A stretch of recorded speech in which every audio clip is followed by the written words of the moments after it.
Добрый день, уважаемые коллеги! Сегодня я хотела поговорить с вами о кашле. Все ли мы знаем о кашле? И если к нам приходит пациент, то, конечно же, самая такая яркая жалоба на острую вирусную инфекцию будет кашель. Не одышка, не температура, а изнуряющий кашель. Кашель, который несет за собой нарушение ритма сердца, кашель, который дает мочеиспускание, невыносимый кашель, и нам нужно с кашлем что-то делать. Из этого вытекает следующий вопрос. Скажите, пожалуйста, вообще кашель это хорошо или плохо? Многие скажут, в общем-то, это хорошо, а некоторые скажут нет. Многие будут затрудняться в ответе. Поговорим чуть позже, после. И все-таки вообще надо нам с вами понять, а что же такое кашель? Торакальное американское общество не смогли дать полного ответа на именно определение, что такое кашель. Дали 4. Итак, кашель – это нормальная реакция дыхательных путей на различные раздражители и служит защитным механизмом. Второе определение – кашель – это симптом ряда состояний, болезни, приводящих к обтурации дыхательных путей, что требует установления причины возникшей обтурации. Третья версия кашля – кашель – это распространитель простудных или других инфекционных состояний, передающихся воздушно-капельным путем от человека к человеку. И четвертое определение – кашель – это фактор, способствующий оказанию спасательной помощи ряду пациентов с заболеванием сердечно-сосудистой системы. Итак, кашель, конечно же, это хорошо. В норме кашель выполняет защитную функцию. По определению физиологическому это произвольный или непроизвольный рефлекторный толчкообразный форсированный звучный выдох при спастически сомкнутых голосовых складках. С физиологической точки зрения кашель является универсальным механизмом очищения дыхательных путей, обеспечивающий удаление чужеродных частиц, микроорганизмов или бронхиальной мокроты или слизи.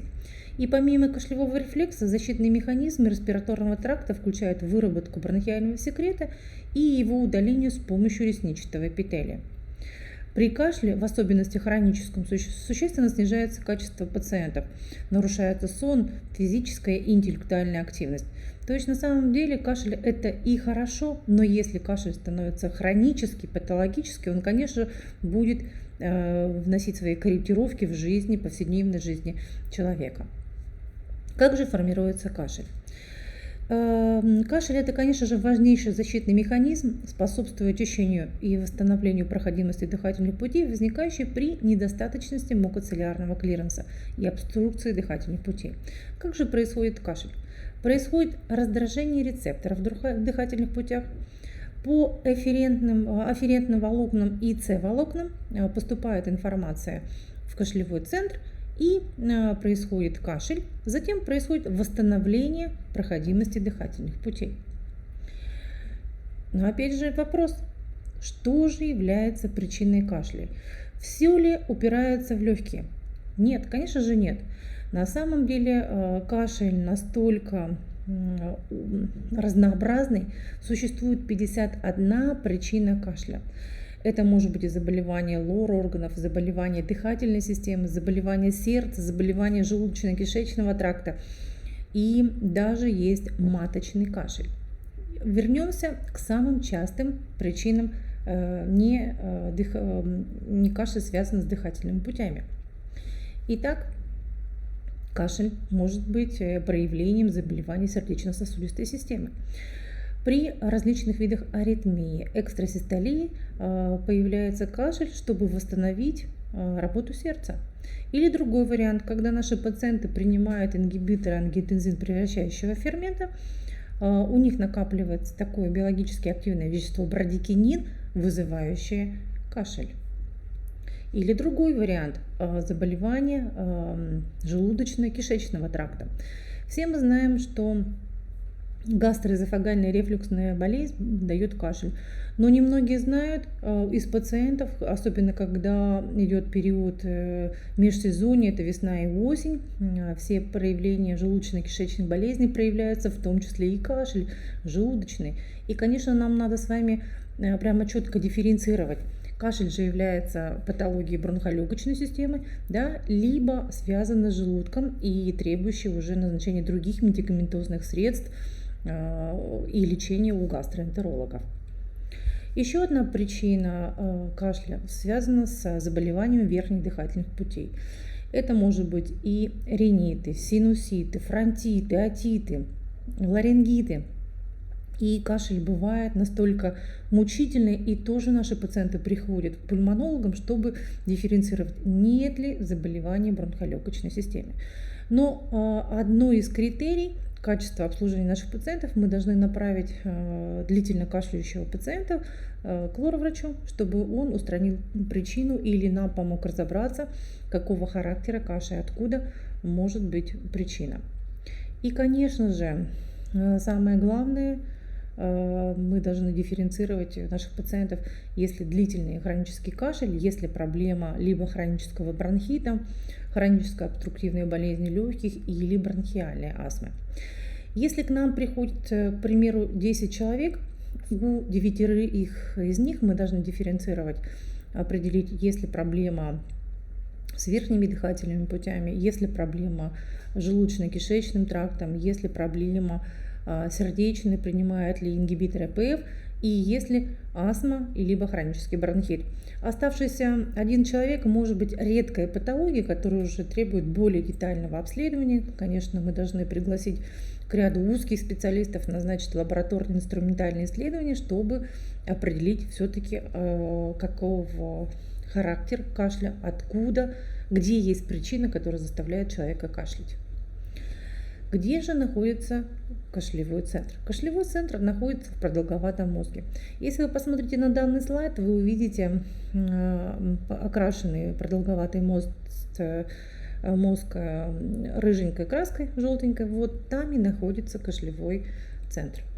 А как же формируется кашель? Какие же компоненты кашлевого рефлекса? Итак, кашлевой центр находится в продолговатом мозге. И нам помогают участвовать в кашле черепно-мозговые нервы, где показаны 5, 9, блуждающие, 11 мотонейроны. В зависимости, где находится патологический очаг, а мы говорим с вами, что не только это бронхолегочная система, но и верхние дыхательные пути сердца, желудочно-кишечный тракт, по С-волокнам и афферентным путям, где идет раздражение, идет информация в кашлевой центр, оттуда по мотонейронам блуждающего нерва и информация по эфферентным волокнам идет в дыхательные мышцы, гортань, трахею, бронхи, диафрагму, происходит сокращение, и мы слышим кашлевой рефлекс. Но вернемся немножко к дыхательной системе. Дыхательная система представляет собой очень уникальную такую особенность, многофункциональную. Она обеспечивает дыхание. Дыхательные пути обеспечивают транспорт воздуха, его кондиционирование, очищение, увлажнение, согревание. Конечно же, это терморегуляция, голосообразование, обоняние, обеспечение функционирования механизмов иммунной защиты. Также дыхательные пути обеспечивают механическую защиту от факторов внешней среды. И легочная ткань играет важную роль в процессах, таких как синтез гормона, водно-солевого и липидного обмена. Поговорим о дыхательных путях. Бронхи снабжены, высланы мерцательным эпителием. Мерцательные эпителии – это ресничатые эпителии, однослойные. Одно- или многорядные эпителии клетки на апикальном полюсе, то есть верхушечки, имеют подвижные реснички. Каждая такая клеточка снабжена до 500 ресничек, ворсинок. И эти ворсинки колебаются до 30 колебательных движений в секунду. Главная защита – это очищение мокроты, слизи из ниже лежащих дыхательных путей к верхним дыхательным путям.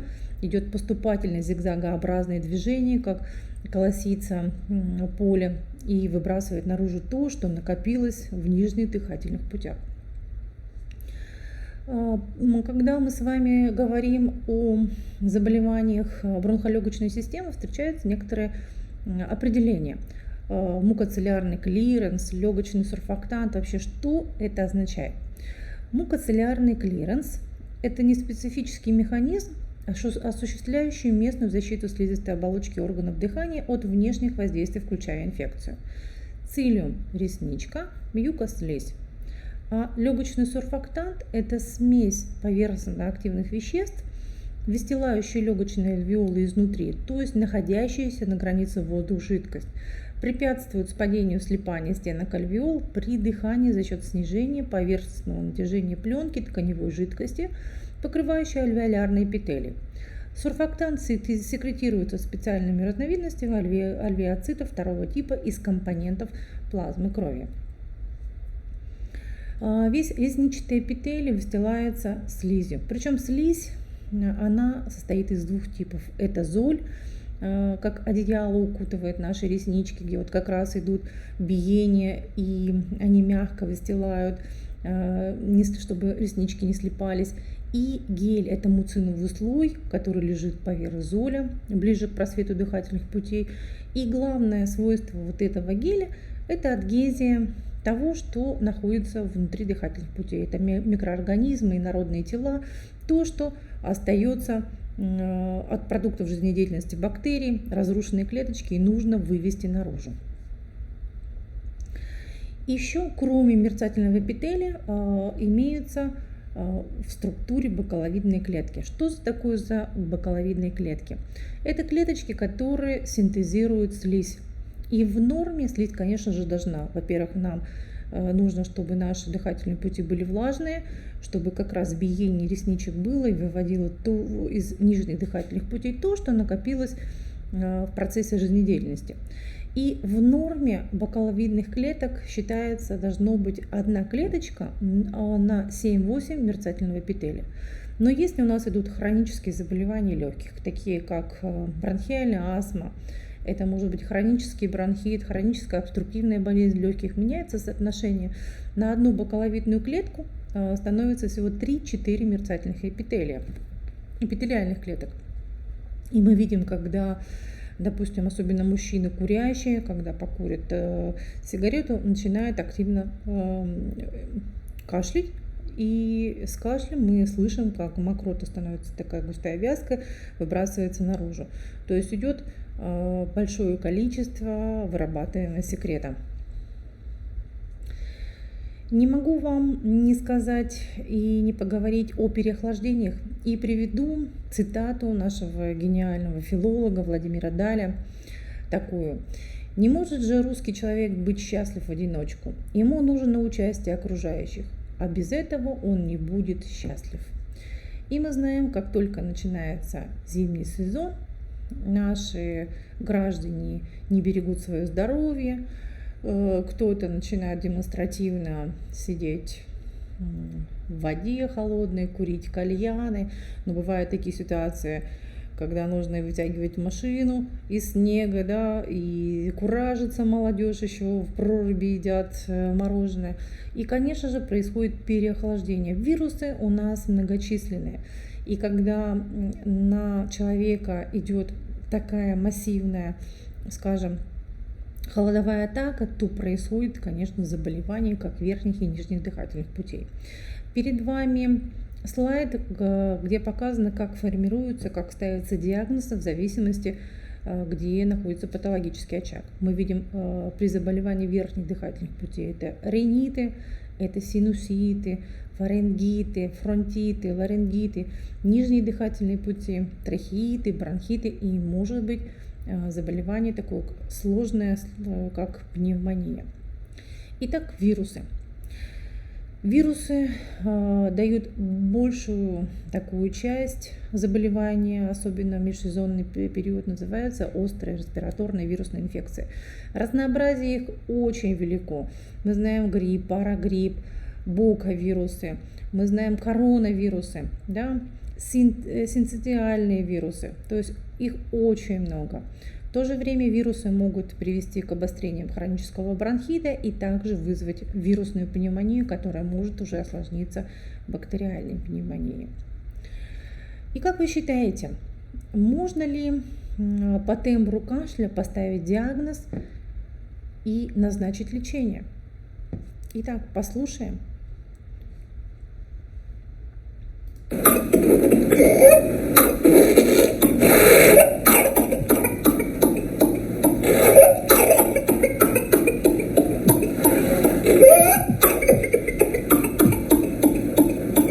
Мы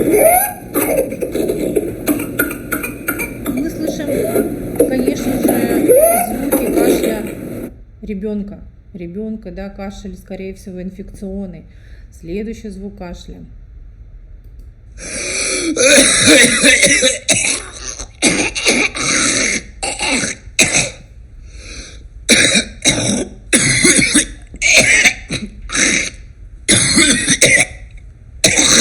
Мы можем предположить, да, это кашель курильщика, вязкая трудноотделяемая мокрота. Следующий кашель.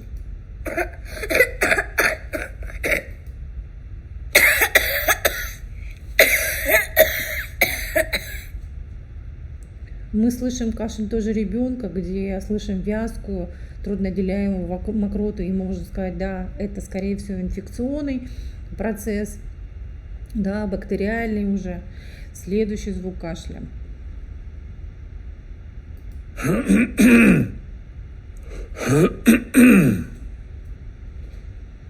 Мы слышим надсадный кашель, сухой, малопродуктивный. Мы можем предположить, что, скорее всего, у пациента есть заболевание желудка, гастроэзофагальная рефлюксная болезнь. И последний звук кашля.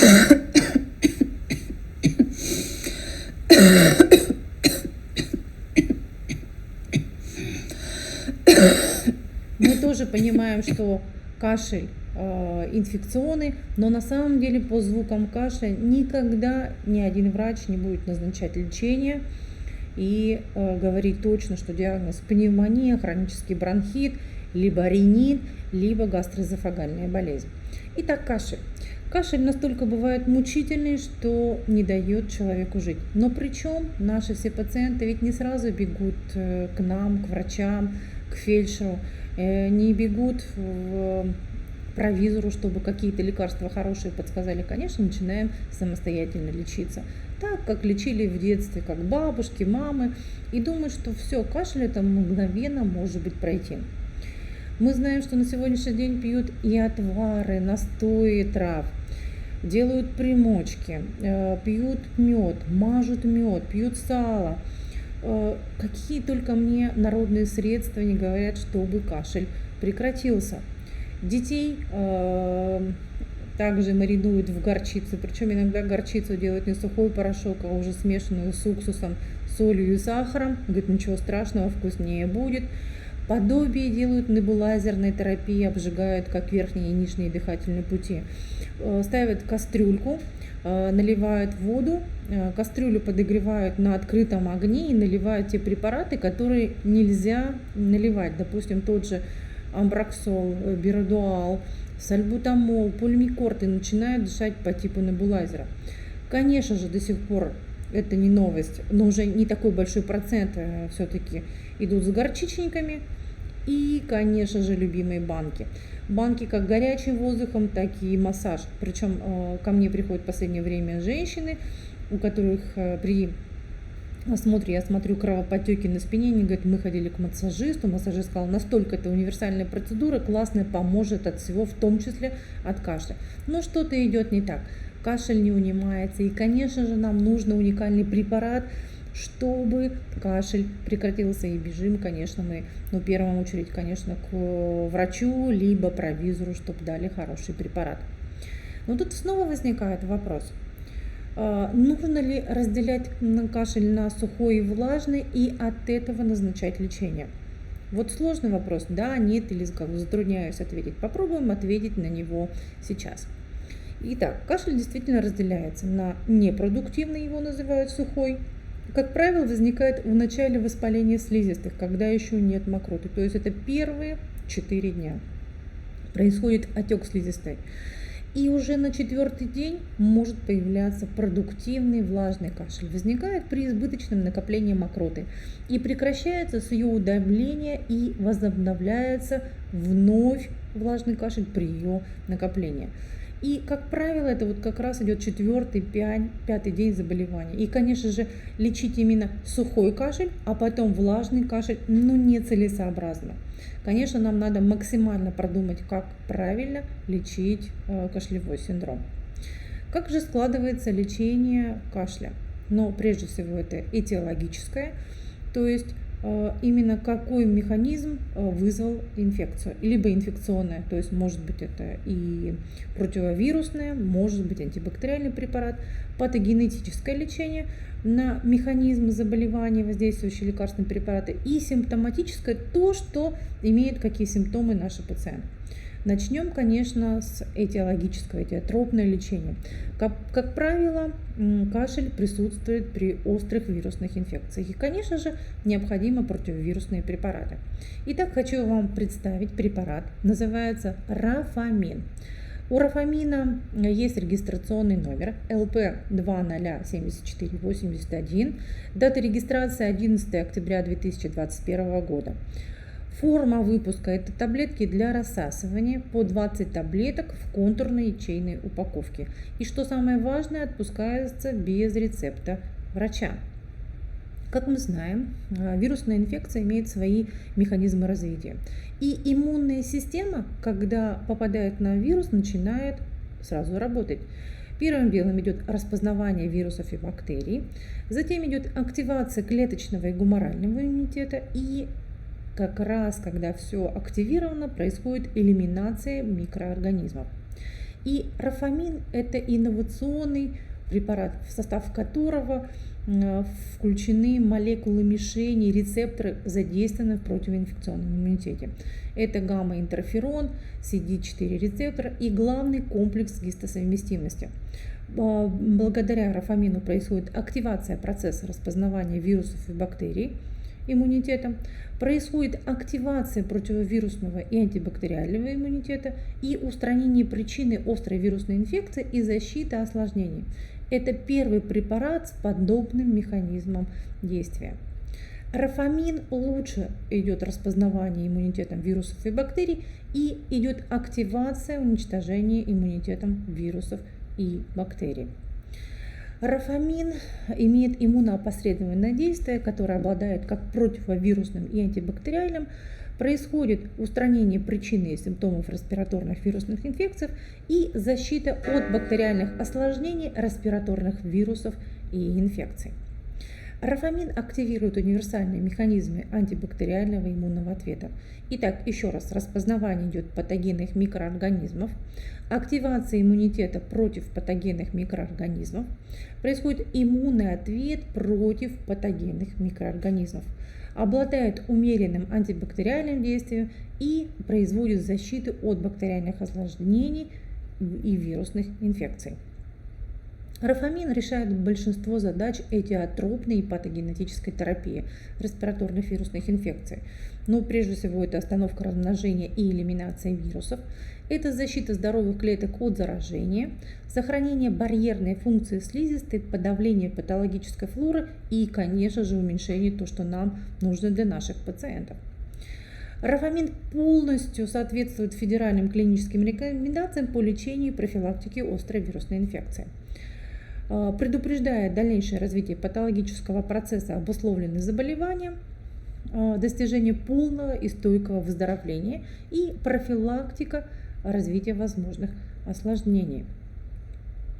Для лечения вирусной инфекции применяется на любом этапе абсолютно. Если имеется длительный контакт с больным острой вирусной инфекцией, рафамин принимается для экстренного противовирусного действия. Если являются первые симптомы вирусной инфекции, рафамин назначают, чтобы не разболеться. Если у нашего пациента идет разгар болезни, то рафамин снова играет ключевую роль, устраняет причины болезни и защищает от осложнений. И если у наших пациентов идет затяжное течение острой вирусной инфекции, рафамин опять же таки назначается для сокращения продолжительности болезни. Как мы знаем, что идут современные есть проблемы антибиотикотерапии. И, конечно же, рафамин способствует решению проблемы терапии антибиотиками. Прежде всего, снижает резистентность микроорганизмов антибактериальному препарату, устраняет дисбактериоз кишечника и дыхательных путей. И, конечно же, пациентам мы не должны назначать антибактериальные препараты при острой вирусной инфекции, то есть необоснованное применение антибактериальных препаратов. И если у наших пациентов имеются некие осложнения, то, конечно, рафамин хорошо работает с антибиотиками. повышает эффективность антибактериальной терапии, снижает потребность в увеличении дозировки антибиотика, снижает риск нежелательных явлений и снижает риск появления резистентной флоры. Рафамин рационально назначать при любой вирусной инфекции. Еще раз хочу сказать, что это первые симптомы острой вирусной инфекции, это период разгара острой вирусной инфекции или при затяжном течении, подходит на любой стадии заболевания. И если необходимы антибиотики, то именно рафамин плюс антибактериальная терапия увеличивает эффективность антибиотика, способствует снижению риска развития резистентности и способствует снижению риска развития дисбактериоза. Рафамин – это противовирусное и умеренно выраженное антибактериальное действие в одном препарате. Рафамин позволяет снизить риск бактериальных осложнений при лечении ОРВИ без нарушения требований клинических рекомендаций. Выдержка. Не рекомендуется применение антибактериальных препаратов при неосложненной ОРВИ, в том числе при наличии ринита, конъюнктивита, затемнения синусов при рентгенографии, ларингита, крупа, бронхита и бронхообструктивного синдрома в течение 10-14 дней во взрослой и детской практике. Как же применяется рафамин? В первый день приема в течение 5 дней, в течение 2 часов каждые 30 минут 5 таблеток. Затем в оставшийся день разделить день на 3 равные части и выпить еще по одной таблеточке 3 раза, разделив на равные промежутки времени. Это ударная схема. И во 2-5 дни лечения по одной таблетке 3 раза в день. Длительность приема составляет всего 5 дней. И правильное применение, правильные дозы – это залог успеха лечения наших пациентов. Если мы с вами будем оценивать, как же рафамин влияет на частоту осложнений, то на фоне лечения не было зарегистрировано ни одного осложнения в группе пациентов, которые принимали рафамин по сравнению с плацебо. По оценке безопасности также рафамином оказалось, что не оказало влияния на показатели жизненно важных функций, не вызывало клинически значимых изменений лабораторных параметров анализа крови и мочи и не вызывало серьезных нежелательных реакций. И, конечно, хочется сделать выводы, что рафамин – это уникальный препарат, способствует сокращению продолжительности ОРВИ на сутки. Рафамин способствует 4-кратному повышению доли пациентов в разрешении симптомов ОРВИ к 3-му дню терапии. И среди пациентов с ПЦР, подтвержденной острой вирусной инфекцией, принимавших рафамин, не было ни одного случая бактериального осложнения. Рафамин обладает благоприятным профилем безопасности. Еще один препарат, который входит в этиотропное лечение, это эргоферон. Уникальный препарат, и мы знаем, что на рынке он уже очень достаточно давно зарекомендовал себе как лечение гриппа, так и новой коронавирусной инфекции. И в доказательство этого я хочу сказать, что эргоферон было исследование, где были пациенты исходно, у которых был низкий уровень интерферона гамма и исходно высоком уровне интерферона гамма. Причем пациенты делились на 2 группы, которые принимали эргоферонный контроль, и оказалось, что эргоферон оказывает регулирующее действие на систему интерферон. У пациентов, у которых был низкий интерферон гамма, мы видим, что повышение. У пациентов, у которых был изначально высокий уровень интерферона гамма, никаких изменений и значимого увеличения интерферонов не было, что, конечно же, обладает замечательным профилем безопасности. По механизму действия препарата эргоферон. Технологически это обработанные афиноочищенные антитела высоких разведений к интерферону гамма, CD4 рецептору и гистамину. Если мы с вами рассмотрим интерферон гамма и CD4 рецепторов, мы увидим, что обладает противовирусное иммуномодулирующее действие, повышает продукцию интерферонов гамма, альфа и бета, улучшает лиганд-рецепторное взаимодействие интерферона гамма и повышает функциональную активность CD4 лимфоцитов. При этом идет распознавание вирусов и бактерий и остановка размножения вирусов, обезвреживание и удаление вирусов.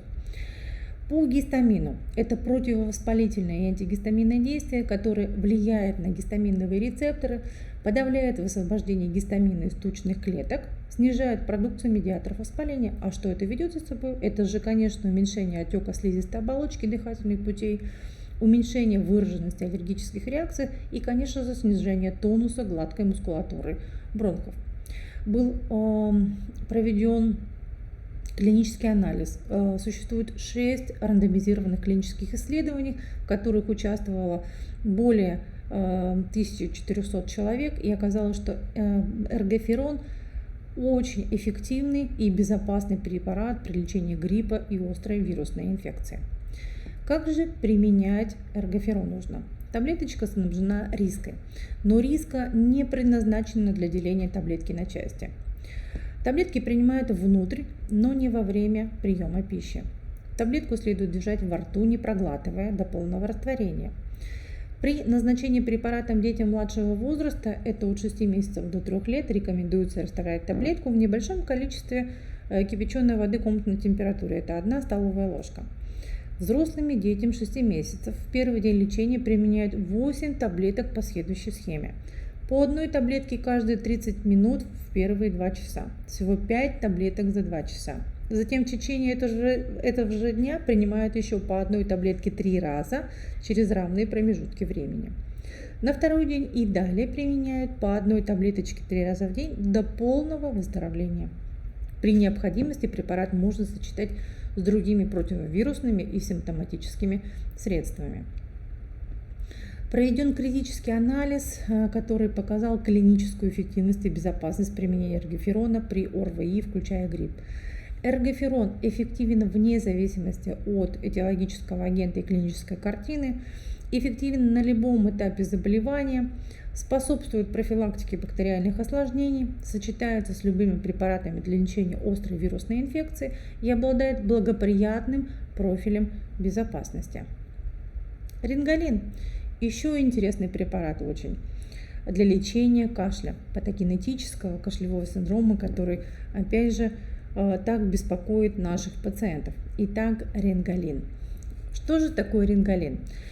В состав входят антитела к брадикинина, афинно очищенные, антитела гистамина, афинно очищенные, антитела к морфину, афинно очищенные. Это лекарственная форма, есть таблетки для рассасывания и раствор для приема внутрь. Если мы с вами посмотрим фармакологическую группу, он относится к другим противокашлевым препаратам. Если посмотрим фармакологические свойства рингалина, то мы увидим, что он обладает противокашлевым, противоаллергическим, противовоспалительным, противоотечным, бронхолитическим и спазмолитическим действием. Какие же показания для лечения рингалином? Это острые хронические заболевания дыхательных путей, сопровождающиеся кашлем и бронхоспазмом. Это продуктивный и непродуктивный кашель при гриппе и острой вирусной инфекции. Острый фарингит, ларингит, острый обструктивный ларингит, хронический бронхит. Другие инфекционно-воспалительные и аллергические заболевания верхних и нижних дыхательных путей. Но противопоказания имеются и у рингалина. Это детский возраст до 3 лет. Это повышенная индивидуальная чувствительность к компонентам препарата, наследственная непереносимость фруктозы для раствора и с осторожностью это сахарный диабет, если пациенты принимают в качестве раствора. Рингалин обладает противокашлевым действием. Он тормозит кашля, индуцированного капсаицином. Перед вами мы видим группа интактная, пациентам, которым давалась дистиллированная вода, синий код и рингалин. И, конечно же, рингалин по сравнению даже с синекодом выигрышно смотрится. Мы также видим, что рингалин обладает и противоаллергическим действием по сравнению с плацебо. Мы видим, что уменьшает дегрануляцию тучных клеток в 1,6 раза. Если мы посмотрим, что рингалин замечательный как противовоспалительное действие и противоотечное, мы видим, что уменьшается количество гистамина в 1,8 раз, серотонина 1,7 раз и брадикинина в 1,8 раз по сравнению с плацебо и применением антигистаминового препарата, такому как Телфаст. И также рингалин обладает бронхолитическим и спазмолитическим действием. И мы видим на данном слайде по сравнению с плацебо, конечно, рингалин снова выигрышнее смотрится. Уменьшается и как гистамин-индуцированные контрактуры гладких мышц при применении рингалина. Рингалин – эффективный препарат для лечения кашля у взрослых и детей. Рингалин уменьшает тяжесть кашля с первых суток терапии у пациентов с острой вирусной инфекцией старше 3 лет, подходит для лечения любого типа кашля при острой вирусной инфекции, имеет выраженный клинический результат уже к 3-му дню терапии, снижает потребность в дополнительной муколитической терапии. Рингалин не увеличивает частоту генерализации острой вирусной инфекции, хорошо сочетается с другими препаратами для лечения ОРВИ, не вызывает побочных реакций, характерных для противокашлевых препаратов центрального действия, седативного и снотворного эффектов, не угнетает дыхание, нарушение моторики желудочно-кишечного тракта, привыкания и лекарственной зависимости. Рингалин также купировал непродуктивный кашель у пациентов с коронавирусной инфекцией. Итак, выдержка из журнала «Лечащий врач». Для лечения непродуктивного кашля купируется при использовании противокашлевых препаратов, опять же таких как рингалин, наряду и с бутимиратом. Рингалин включен в главу «Кашель» монографии болезни органов дыхания. Выпустил автор Сергей Николаевич Авдеев, доктор медицинских наук, профессор, главный внештатный пульмонолог Минздрава Российской Федерации, где также в своей монографии он написал: препарат рингалин уменьшает продукцию медиаторов воспаления, снижая степень воздействия на кашлевые рецепторы. Рингалин сочетанного действия, как опиоидные и неопиоидные рецепторы. А что же касается растворов для ингаляции, для купирования кашля у пациентов? Широкое распространение идет, конечно, ингаляционной терапии. Чем это обусловлено? Во-первых, доставка препарата непосредственно в респираторный тракт. Муколитик попадает сразу в проблемный участок на слизистую бронхиального дерева. Создаются высокие концентрации и быстрое начало действия лекарственного препарата. Снижение риска системных побочных эффектов и естественный физиологический метод не нарушает целостности ткани. Его применение целесообразно для увлажнения слизистой дыхательных путей, воздействия на мокроту с целью разжижения.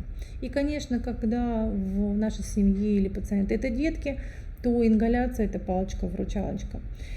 Но рекомендовано что делать? Детям делать ингаляцию надо только под присмотром родителей.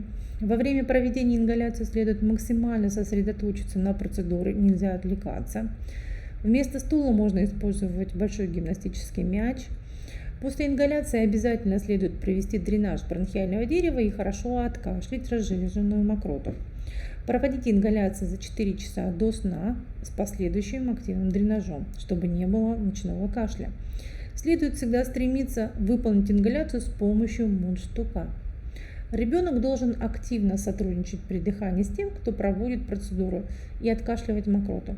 Ежедневно проводить дезинфекцию небулайзера обязательно после каждой ингаляции. И необходимо контролировать рабочее состояние аппаратуры, давление, силу распыления и частоту компрессора. Что недопустимо делать? Делать ингаляцию ребенку во сне, во время ингаляции слушать музыку, смотреть телевизор, читать и так далее. И проводить ингаляции при технической неисправности ингаляционного оборудования. На сегодня я закончила. Спасибо большое за внимание и будьте здоровы. Лечите кашель и острую вирусную инфекцию.